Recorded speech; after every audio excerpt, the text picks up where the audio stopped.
Hello and welcome to our video on saving pivot grids in Anterra. When you build a pivot grid in Anterra, you can save it as a shared grid if you're a grid administrator, or every user can save their own reports under My Grids. When you save a grid, we save the columns that are visible. So there's another video on selecting columns, but when you make columns visible, you can order the columns however you like.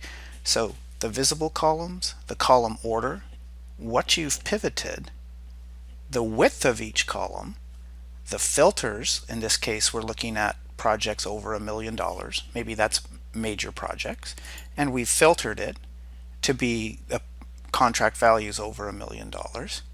We save the column sorts, if you sorted them, the parameters, and whether the grid is collapsed or not.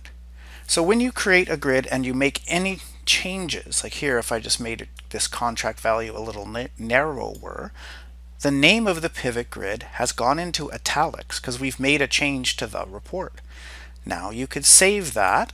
Again, as a grid administrator, you get the option under shared grids, but each user can save their own.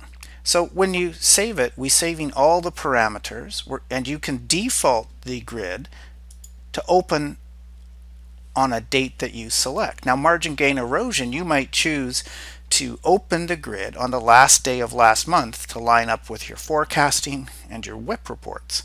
So we can save this grid, and I'm going to notice also we have filtered the grid, so we append the word filter so you know that there's been a filter applied to the grid.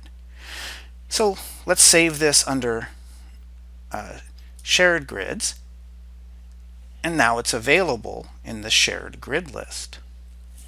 We also save whether the pivot table has been collapsed or not. Collapsing the pivot table builds a drill through report in the order of the pivots that you've selected. So if we wanted to, we could now save this. Notice I could sort and then save.